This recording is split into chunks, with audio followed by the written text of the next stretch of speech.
Hello, welcome to the Case Box, a place where you get information about cases of murder, kidnapping, or the occult. Today we will discuss the kidnapping case that occurred in India. And until now the case has not been solved. Before that, please like and subscribe to support this channel. Thank you. 10 years ago, a 12-year-old schoolgirl was abducted from her bedroom in the eastern Indian state of Bihar in the middle of the night. The unusual case prompted the country's top court to order federal detectives to take over the probe, but they have drawn a blank. So why do her parents still believe she is alive? He sleepily shuffled to the veranda and looked outside. It was pitch black. Navara Chakravarty had woken up in the middle of a rainy night to use the toilet. The two energy-efficient fluorescent light bulbs that always lit up the courtyard at night to keep out burglars were not burning. That is unusual, he thought to himself. He returned to the bedroom, woke up his wife, Moitri, and asked her whether she had forgotten to switch them on before going to bed. She mumbled she hadn't, pushed off the quilt and climbed out of bed. The couple stepped out onto the veranda which ran alongside two bedrooms on the ground floor of their squat two-storied house in the city of Muzaffarpur. Now, lit by torchlight, what they saw sent chills down their spine. The two doors in the closed veranda that overlooked the courtyard were ajar. Fear woke them up completely. The panicked mother ran into the adjoining bedroom where their 12-year-old daughter Navruna had gone to sleep. The frail and shy girl had spent the day at home. She had applied henna on her hands, watched cartoons on TV and had bread and milk for dinner before calling it a night. The lights went on. A tidily arranged silk shawl, a crumpled pillow and the mosquito net on the antique bed were in their place. But the bed itself was empty. "She's not here, she's not here," Mrs. Chakravarty screamed into the night. Navara Chakravarty disappeared on the night of September 18, 2012, a Tuesday. Or was it in the wee hours of 19th of September?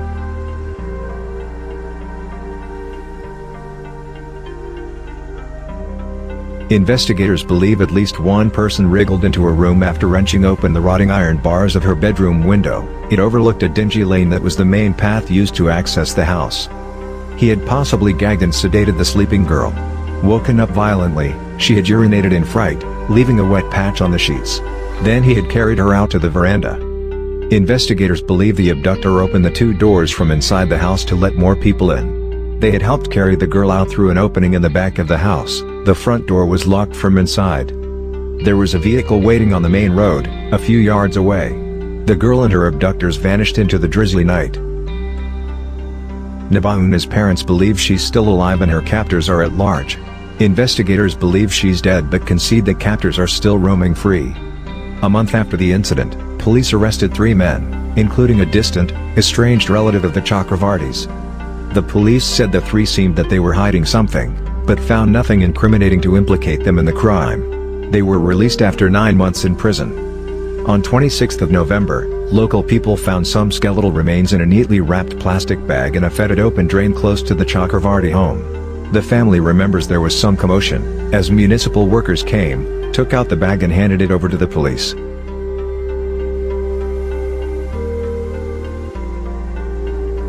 Later that day, police told the family that they had found their daughter's bones.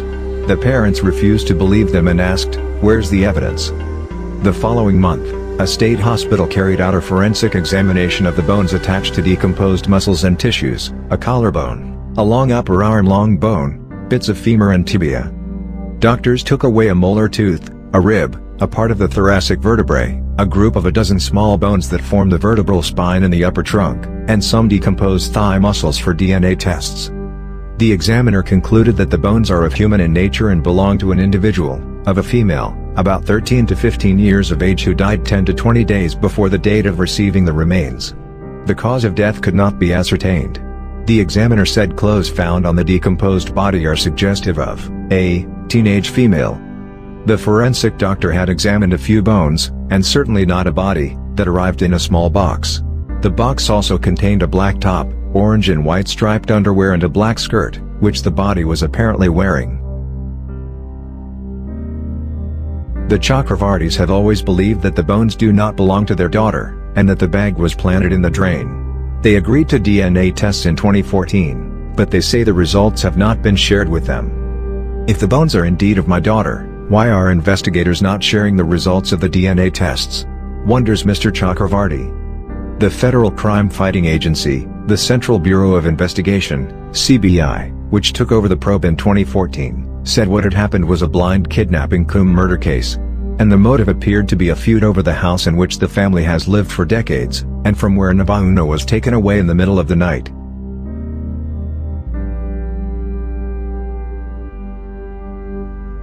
Muzaffarpur, a teeming, exhausted city in one of India's poorest states, is known for cheap clothes, lacquered bangles and gangsters. Murders and abductions for ransom are common. Many are over plots which rival land mafias, as they are called here, try to grab or buy cheap using coercion and fear. The streets are filled with dread for unescorted women who say they are stalked and harassed by men with impunity. The Chakravartys had been long planning to sell their century-old tumble-down house in a congested but prime neighborhood and move out of the city. Mr. Chakravarty, now 66, is a retired pharmaceutical sales representative. A fortnight before the kidnapping, he had signed an agreement to sell his property, the 6-room house, a courtyard filled with palm, coconut and guava trees, a disused well and a small outhouse, for some 30 million rupees, $410,000, £320,000, to a local realtor, and accepted an advance of a little more than 2 million rupees. As word of the impending sale swirled around the town, Mr. Chakravarty says he came under pressure to cancel the deal and sell the house to a rival realtor. Even local policemen came home and asked him, he says, to cancel the deal. It was clear that the local police was in cahoots with a gang that wanted me to cancel the deal and sell it to another party. I was holding out. Then my daughter disappeared. With her abduction, the house effectively became a crime scene, and the process of selling it ground to a halt. Over the next few years, police questioned Navaruna's family, relatives, friends and teachers.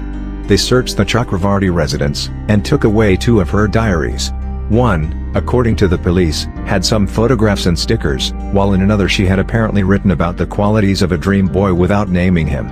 They were clearly pursuing an unsuccessful elopement angle at the time. They even inspected a septic tank in her house to check for any human remains, to rule out an honor killing. Teams fanned all over India, keeping an eye on crowded bus stands and railway stations. Police even staked out a hostel in Delhi where the couple's eldest daughter lived.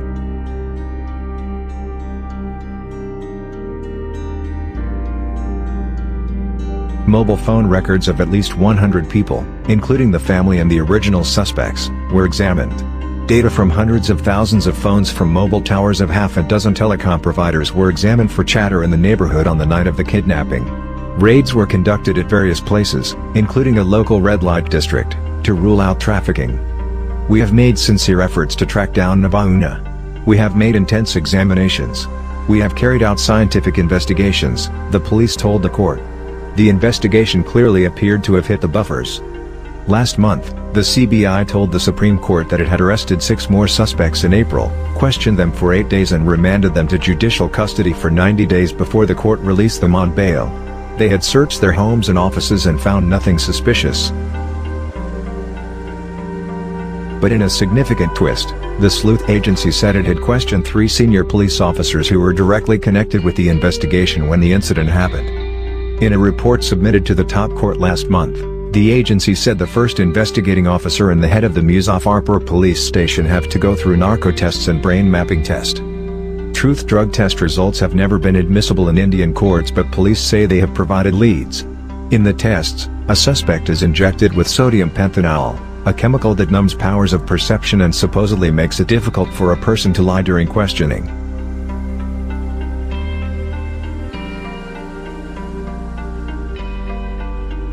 The agency also spoke about the deceptive response of the main policeman investigating the case, and pledged to explore the bureaucrat-mafia nexus in the crime. Waiting for their daughter has taken a grim toll on the Chakravarty family. A heart patient, Mr. Chakravarty nearly overdosed on sleeping pills after spending sleepless nights waiting for his daughter. Every day, for 2 years after the incident, Mrs. Chakravarty would visit the local police station and demand answers from the officer in charge. "Don't play games with me," she would tell the policeman. "Give me my daughter back." Over the years, Mr. Chakravarty has turned from a grieving father to an angry, obsessive detective, trying to find clues about Navaruna's disappearance. He has recorded 4 gigabytes of phone conversations with police officials on his mobile phones and mysterious calls he says he received from different parts of India until a month after his daughter's disappearance. "I even heard my daughter's muffled voice in some of them," he says. In his clear handwriting and in finely vivid detail, he has written 5 exhaustive diaries, detailing his conversations with investigators. He's begun writing a book on the case, and has already completed 170 pages.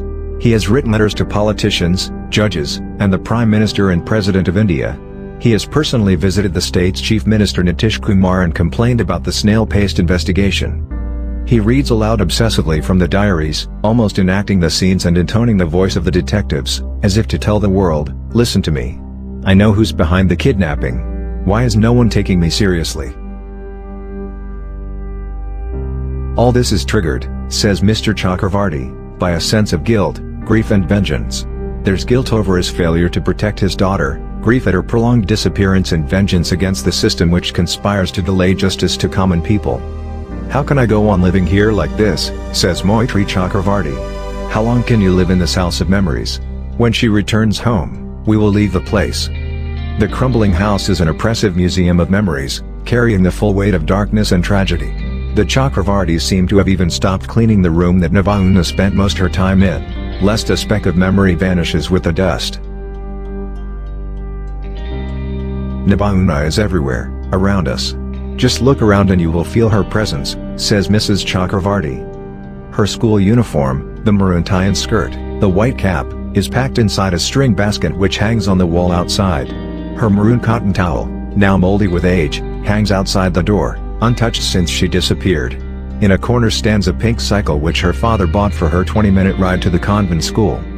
In the room, a glazed glass cupboard is full of the missing girl's possessions.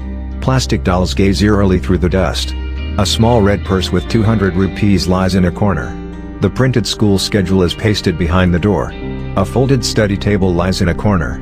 In the room where she went missing, her pink dress hangs on a fraying clothesline, a white vest is strung up near the main door. On the dressing table she shared with her mother, her tube of moisturizer is untouched. On her father's table, which she would sometimes use, there's a faded pink whistle, painting books with drawings of young girls and cartoon characters. And there are strips of medicine tablets that her father takes every day to keep his blood pressure in control and protect his heart. It is a house of suffering and pain. Navaruna is coming back. So we have kept her things in place, Ms. Chakravarty says, welling up. She's 18 now. I wonder how she looks. Who do you think the kidnapper is? And what was the kidnapper's motive? Is it true that the police are involved in this case? Let's discuss in the comments column. Thank you for watching our video to the end. See you in our video with another interesting case.